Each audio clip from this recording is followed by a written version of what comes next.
Y seguimos en mentiras verdaderas. Fíjese lo que son las cosas. Subió la aprobación del presidente Boris, se lo contaba ayer. Subió 8 puntos, llegó a un 33% de apoyo. Es bajo, pero subió 8 puntos, iba a la baja. Pero además bajó su desaprobación 11 puntos. ¿Por qué razón? Los expertos dicen que por fin presentó la reforma previsional y hay una enorme expectativa. Así que Marco Krememann, investigador de la Fundación Sol, que siempre nos ayuda en estos temas, tenemos que explicar esta reforma porque además pasó otro hecho que es interesante, que la gente que empezó a valorar la idea de un fondo solidario empieza a aumentar y aquellos que decían capitalización individual, déjenmelo todo a mí, mi cuenta y no es mi problema, empiezan a abrirse a la posibilidad de buscar un sistema solidario complementario con cuentas individuales. Con esos dos datos le hemos pedido que con peras y manzanas, usted no trajo las peras ni las manzanas, pero claramente lo que son los 3 pilares. Empecemos por eso y después yo le voy haciendo preguntas. Muy bien, buenas noches, Alejandro. Profesor. Efectivamente, para empezar con algo, sin duda, si queremos mejorar las pensiones en el cortísimo plazo, tiene que haber un seguro social contundente, ¿no? La mayoría de los países del mundo tienen seguro social y algunos pocos tienen capitalización individual, pero como complemento al sistema de pensiones. Por eso es tan importante explicar primero los pilares centrales de un sistema de pensiones, qué es lo que tenemos ahora y en qué se transformaría con la propuesta del actual gobierno. Entonces, partamos con la base de un sistema de pensiones. Un sistema de pensiones, en general, tiene una base que se llama la pensión no contributiva. Pensión no contributiva, vale decir que no depende de lo que coticen las personas, y se financian con impuestos generales.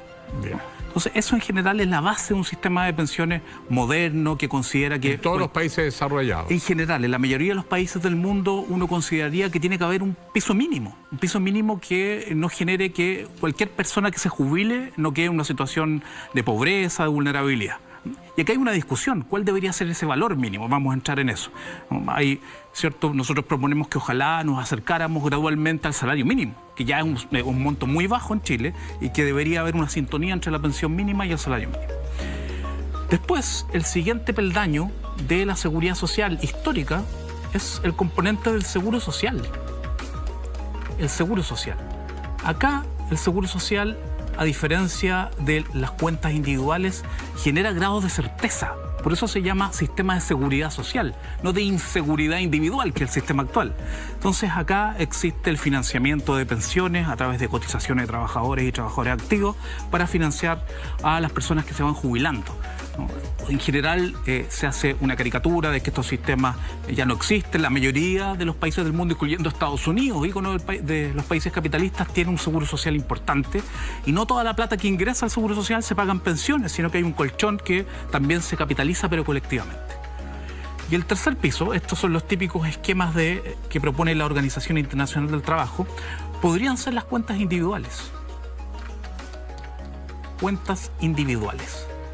Y fíjate en esto, Alejandro, que es muy importante. Lo primero es que es el tercer piso. No es el pilar central de los sistemas de seguridad social. Como en Chile al revés. Así es, ¿no? Hay algunas excepciones como Holanda o Dinamarca que en general han ido reemplazando o históricamente los seguros sociales clásicos por planes ocupacionales.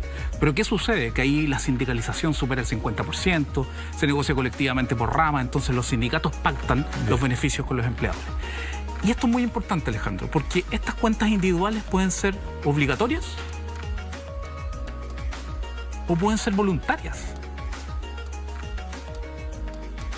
Voluntarias. Entonces lo que tiene Chile es una cosa bien extraña, ¿no? Chile en estos momentos tiene una pensión no contributiva. A ver, dibuje lo que es hoy y así comparamos con lo que se propone. Esto es como un esquema ideal, por ejemplo. Y veamos lo que hoy día tiene. Ideal en el derecho, en los sistemas comparables. Exactamente, y lo que recomienda, por ejemplo, la Organización Internacional del Trabajo. ¿Qué tiene hoy día Chile? Hoy día Chile efectivamente tiene una pensión no contributiva que se llama Pensión Garantizada Universal, PGU, pero que no es universal en el estricto rigor. ¿Cuánto le llega hoy? Hoy día le está llegando, ha aumentado la cobertura en los últimos meses, pero le está llegando entre un 70 75% de la población. Antes el Pilar Solidario llegaba a un 60% de los jubilados y jubiladas, pero acá está PGU, ¿no? Y el Pilar Solidario, la pensión básica solidaria antigua, tiene un problema. Hay un choque con las edades legales de jubilación en Chile, porque la PGU se activa a los 65 años. Entonces, hombres y mujeres... La edad de los hombres. Exactamente. Hombres y mujeres, aunque no estén pensionados, pueden recibir la PGU, pero a partir de los 65 años. Siempre y cuando cumpla algunos requisitos hoy día, que el ingreso por persona del hogar donde viven esté por debajo de los 500.000 pesos. Es promedio familiar, no es individual. Familiar, ¿no? Y es el ingreso per cápita del grupo familiar. O sea, se saca el ingreso individual, pero del grupo familiar. Yeah. Entonces, los ingresos totales del grupo familiar, con algunos ajustes, se divide por el número de personas que componen ese grupo familiar. Yeah. Pero, a diferencia del Pilar Solidario, se ordena no a los hogares de menos ingresos a más ingresos, sino a las personas de 65 años y más, de menos ingresos a más ingresos per cápita del hogar. Entonces, eso ha hecho que el corte baje. Muchas personas pensaban que iban a sacar la PGU y no la están obteniendo. Pero igual ha ido aumentando la cobertura y el gobierno actual entiendo que está llano a hacer algunas modificaciones. Entonces, primero que hay una discriminación a las mujeres. No es azaroso que las mujeres tengan edad legal de 60 años.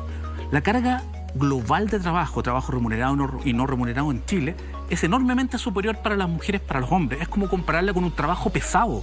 Todo el trabajo no remunerado, doméstico, de cuidado, por tanto, no es antojadizo que en una sociedad que lamentablemente distribuye muy mal las tareas domésticas de cuidado entre hombres y mujeres, que las mujeres se jubilen antes. Entonces aquí hay una discriminación.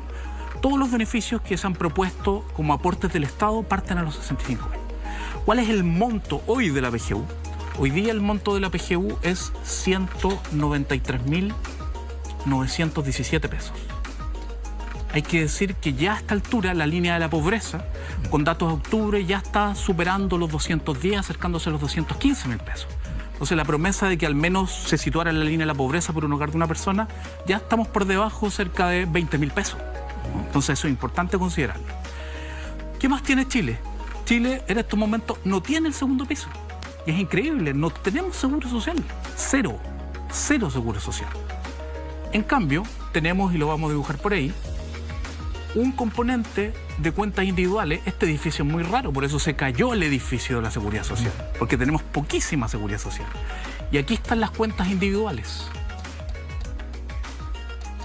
que administran un 10% de la remuneración de los trabajadores, más la comisión promedio que se paga a las AFP, más el seguro de invalidez y sobrevivencia, que en total esto suma aproximadamente 12,68%. Eso es lo que se cotiza para pensiones de vejez, invalidez y sobrevivencia. Imagínate un edificio que tenga estas características. Tiene un piso que se ha ido agrandando, todavía no es universal, pero el segundo piso histórico no lo tiene.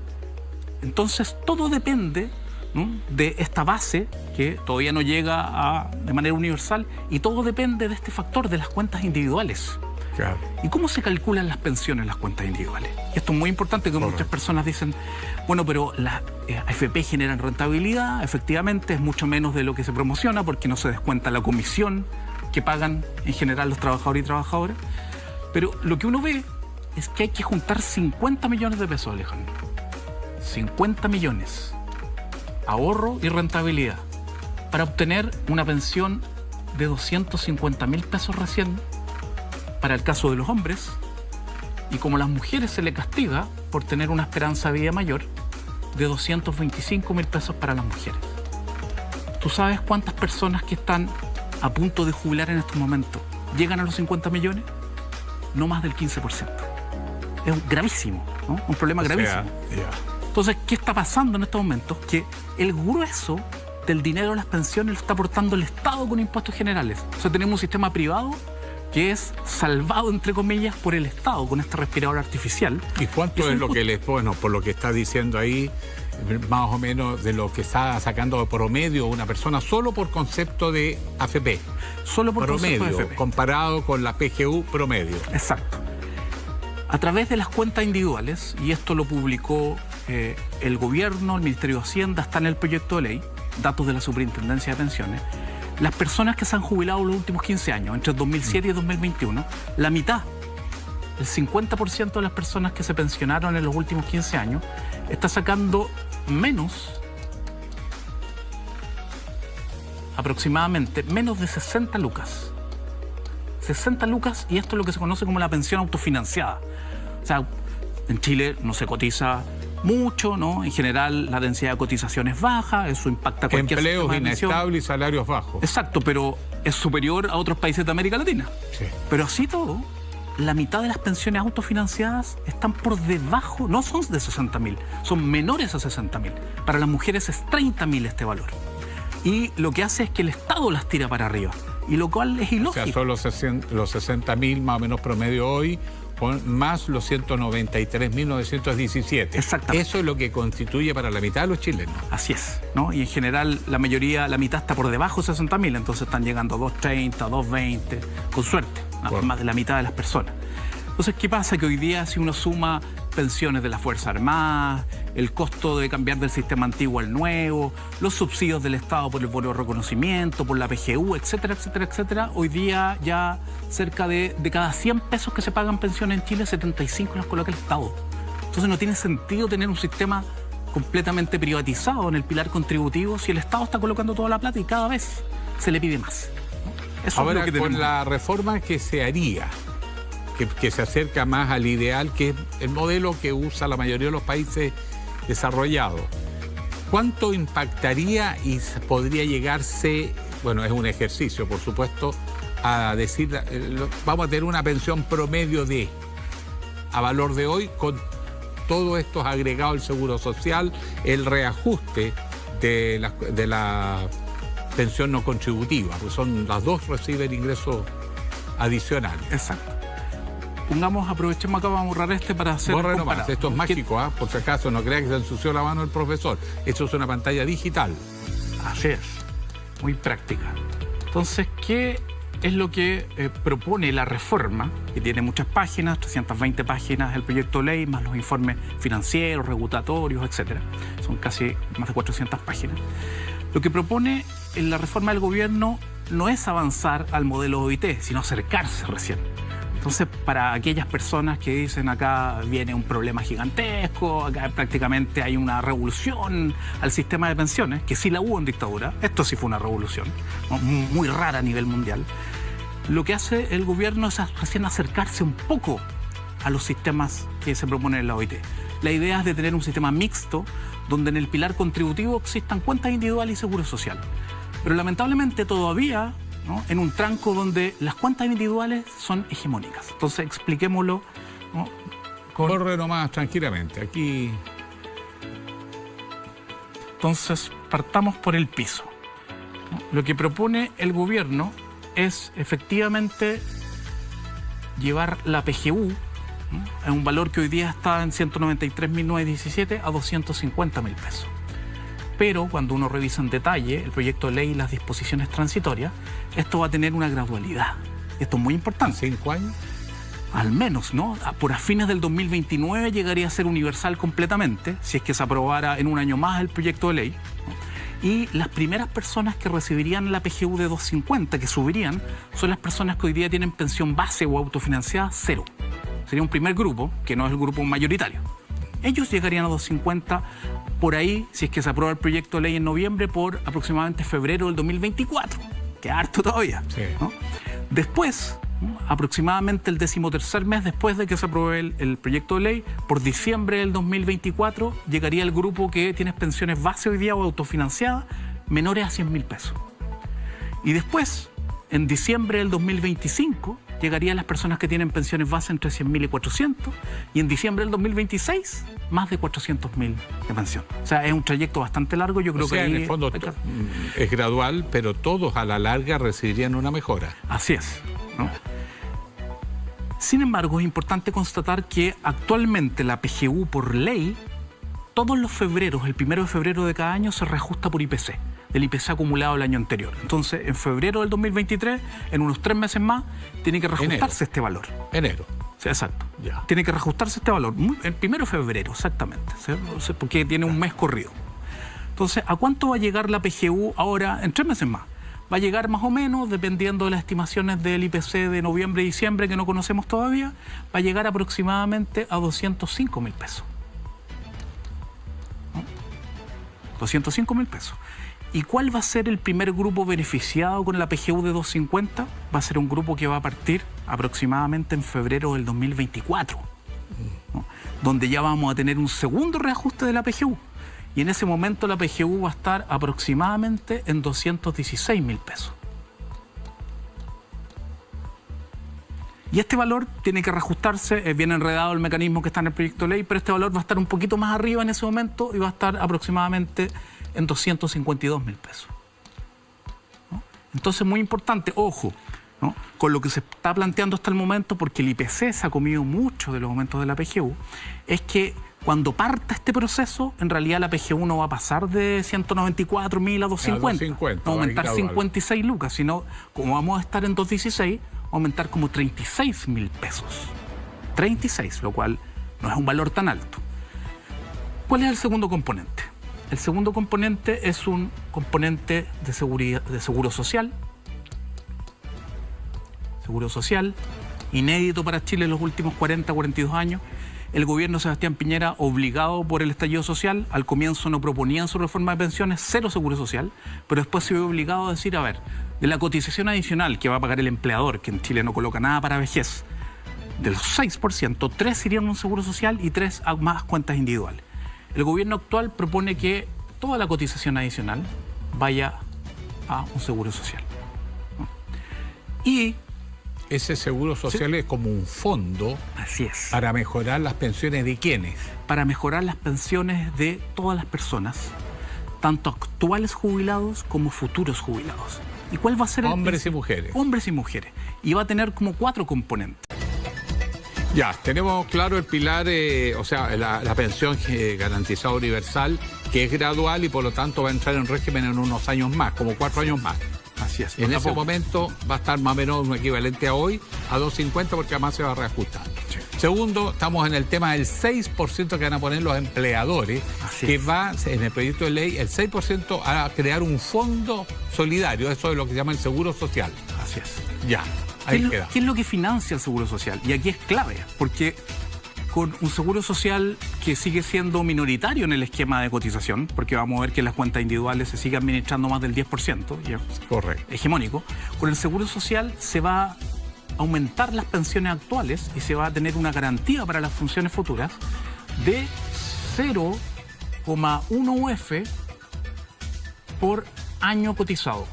Lo vamos a explicar al tiro en plata para que se entienda más fácil.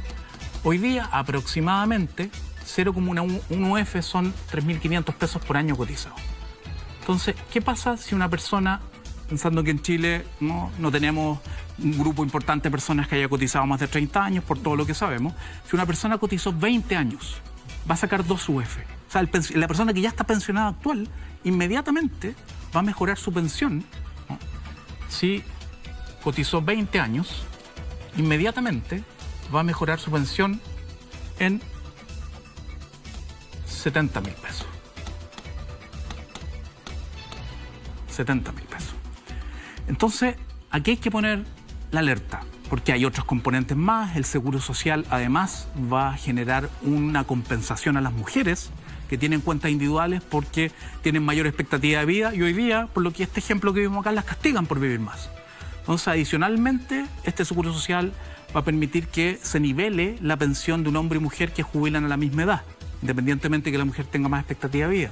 Este seguro social también va a tener una cuenta especial para compensar a aquellas personas que cuidan a otros que tienen dependencia funcional severa o moderada. Eso va a hacer aumentar más la pensión. También tiene otra cuenta de maternidad. A las mujeres se le va a agregar 24 cotizaciones más a través de este 6% y va a tener otro componente que viene del Fondo Solidario Cesantía. Si es que tienen lagunas, ¿no?, porque quedaron cesantes, también se le va a compensar. Entonces, una mujer, por ejemplo, que cotizó 20 años, inmediatamente va a subir 70.000 pesos, después de que esto sea ley y unos meses después, que entra en vigencia, más 10.000 pesos aproximadamente. Estamos hablando de 80 lucas. Entonces, la gran pregunta, y aquí se demuestra que el seguro social es la única alternativa que tiene Chile para subir las pensiones ahora, es que los que están proponiendo algunas personas de que todo vaya a cuentas individuales, hace Esto que no las tiene pensiones financiamiento. no tiene financiamiento. Hace que las pensiones actuales solo suban por la PGU. Pero ya vimos que la PGU en régimen no va a subir 56 lucas, sino que va a subir 36.000 pesos, porque ya va a estar en 2.16 y con los reajustes va a estar en 2.52. Entonces, la única manera, ¿no? Y acá hay un lío gigantesco para el sistema político, Alejandro, la única manera de que se lleve todo el 6% a cuentas individuales y se pueda igualar la propuesta del gobierno, que, ojo, se queda corto en seguridad social, porque recién genera un pilar tipo mini sistema mixto, es que la PGU llegara a 3.30. Porque si tú le sacas los 80 lucas que te aumenta el seguro social de partida, después aumenta otros valores más por las otras cuentas, tendrías que agregárselo a la PGU. Y agregar 80 lucas más a la PGU es 1% más del PIB como gasto fiscal. Y si no se quiere aprobar hoy día la reforma tributaria, que ha ido moderándose, habría que agregarle más a esa reforma tributaria para llegar a la PGU 330 si quieren llevar el 6% a cuentas individuales. No da, es imposible. Entonces acá hay una paradoja que yo no la veía hace mucho tiempo, es que los sectores más conservadores o que defienden el mercado de las pensiones, si quieren aumentar el mercado, no les queda otra que aumentar la PGU. Y para aumentar la PGU e igualar la propuesta del gobierno y llevarla a 330, tienen que hacer una reforma tributaria profunda, cosa que tampoco quieren hacer. Están en un zapato chino. ¿Cuál es el último componente? Y acá vamos a borrar para que se entienda. Ahora, sin reforma tributaria, en suma, no, todo esto del pilar de seguridad social se acabó. Así es, ¿no? ¿Por qué? Porque la pensión garantizada universal se financia con el presupuesto. En el caso del seguro social se conforma ese fondo con el 6%. Así es. Ya, y además están las cuentas individuales. Claro. Aquí la PGU es reforma tributaria, ¿no? Entonces, si es que realmente se quiere dar un salto y mejorar las pensiones de manera lo más rápida posible, yo creo que hay que acelerar algunos plazos, pero ahí se va a tener que acelerar también la reforma tributaria. Impuestos generales, no se puede renunciar a ese camino. O sea, hay que enfrentar la reforma tributaria, si no es decirle al país, las pensiones básicamente van a subir igual. 36 lucas. Eso es todo, ¿no? ¿Y qué propone el gobierno adicionalmente? Propone mantener el sistema de cuentas individuales. Y esto es lo curioso de este edificio. Y el sistema de cuentas individuales que ya no administrarían las AFP necesariamente, porque se propone hacer una reorganización industrial, separar todo lo que es el soporte, la administración de las cuentas, la recaudación. Eso lo va a administrar, ¿no? Y aquí vamos a ver el nuevo esquema, algo que se llama el APA, ¿no? Que es la reconversión del IPS, del Instituto de Previsión Social, y este es el administrador previsional autónomo. Ese va a ser la nueva entidad pública que va a administrar el sistema mixto. Y esto sí es un sistema mixto, mini mixto, porque el componente de seguro social es más chiquitito en relación a las cuentas individuales, que va a quedar en 10,5%. Ahí hay una reconversión con la comisión y hay un asunto. La administración de las cuentas individuales, sí. ¿Por qué pasamos del 10 al 10,5? Ese 5, ¿qué significa 0,5? Sí, lo que sucede es que actualmente las cuentas individuales va 10% la remuneración y se le paga una comisión por administración a la AFP, que en promedio es 1,14. Entonces, dado que va a haber una reorganización en la administración de las cuentas y van a desaparecer las AFP como las conocemos hoy día, solo podrían entrar al mercado de la gestión de inversiones, solo en ese mercado. Pero no administran, por lo tanto, eso va a la cuenta del trabajador. Exacto. O trabajadora. Exacto. Entonces, ya, si hoy día los trabajadores aportan 11,2, 11,1, comisión más el 10%, lo que hizo el gobierno fue aumentar un poco más a cuentas individuales, cosa que es súper discutible, ¿por qué no pasarlo a seguro social, por ejemplo? Y disminuir con eso la cotización global y de esa manera el salario líquido de los trabajadores aumenta un poquito. Entonces, es lógico que hoy día esté ganando apoyo el seguro social. De hecho, lo que uno esperaría es que las personas entiendan que si el seguro social fuera más grande, y esto bien valorizado, sustentable financieramente en el tiempo, mayor serían las pensiones. Entonces, acá, con este seguro social más bien pequeño, se logra aumentar las pensiones en ejercicio y pueden aumentar más de 120.000, 150.000 pesos para algunos casos de mujeres. El gobierno hace algunos ejercicios donde explica cómo se pasa de lo actual a lo futuro. ¿Y qué va a pasar con la industria? Sí, un momento. Cuando las personas se jubilan, pasan dos cosas que me llaman la atención. Uno, te dice, este es su fondo, pero vamos a ver cómo el mercado se lo compra. Y dependiendo cómo está la economía, te pueden comprar tu plata por menos valor o por un mejor valor. ¿Eso de qué depende? porque entonces el fondo no es lo que dicen, pues muchas veces, la mayoría de las veces, es menos de lo que uno tiene como número. Exactamente, por eso esta discusión que se ha implantado de que el seguro social es como una especie de vale por, como que exactamente las personas no van a saber cuál es la pensión que van a sacar a futuro. En general, ¿no? Esto está asegurado por ley, entonces hay garantías, ¿no? Hay cuentas especiales, va a haber una rentabilidad que el administrador previsional autónomo más el inversor público autónomo también van a ir fijando año a año, ¿no? En general, cuando uno se pasa al sistema de cuentas individuales, aquí también podría haber un vale por.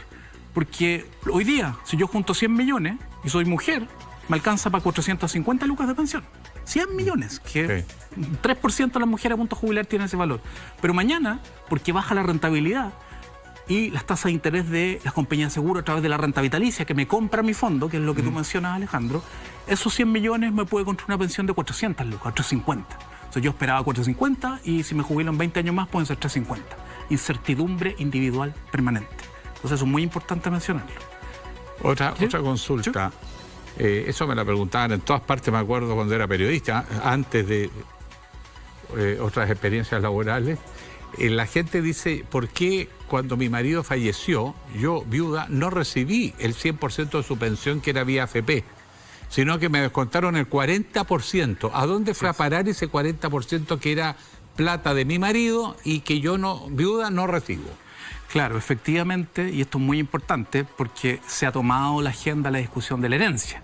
En los sistemas de seguridad social clásicos la herencia no existe, ¿no? Porque yo entiendo, ¿no?, esta idea de la propiedad y habría que decir dos cosas: que usted prefiere ser propietario de 2, 3 millones o 5 millones de una pensión decente.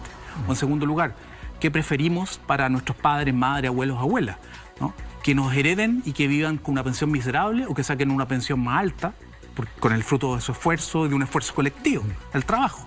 Entonces, en general, antes de la herencia, en las AFP, viene la pensión de sobrevivencia.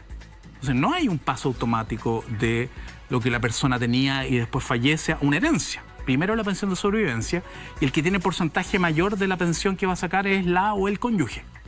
Y efectivamente ahí va a sacar un porcentaje de la pensión que recibía la persona que fallece, que es un 60%. ¿Y quién se queda con el 40% restante? Eso se calcula a través de una fórmula bien enredada, ¿no? El capital necesario unitario se llama CNU, que considera tablas de mortalidad, composición de grupo familiar, si hombre o mujer, rentabilidades futuras, y se calcula de tal manera que alcance la pensión de sobrevivencia hasta que el sobreviviente, ¿no?, puede fallecer también, o hasta que reciba otro tipo de pensión, depende de la modalidad de pensión. Y si existen distintos sobrevivientes, si al mismo tiempo hay cónyuge e hijos o hijas menores de 18 años o menores de 24 se están estudiando, ahí los porcentajes pueden bajar a 50 para el cónyuge y 15% para cada hijo o hija. Pero, así se distribuye. Digamos, ¿no es cierto que la AFP se queda con un 40% o la compañía de seguro?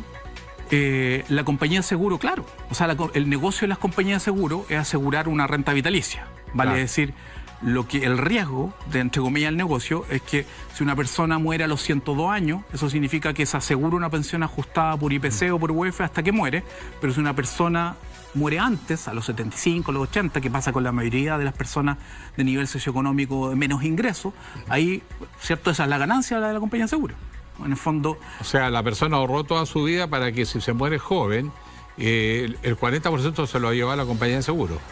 Y más, dependiendo de en qué momento muere, ¿no?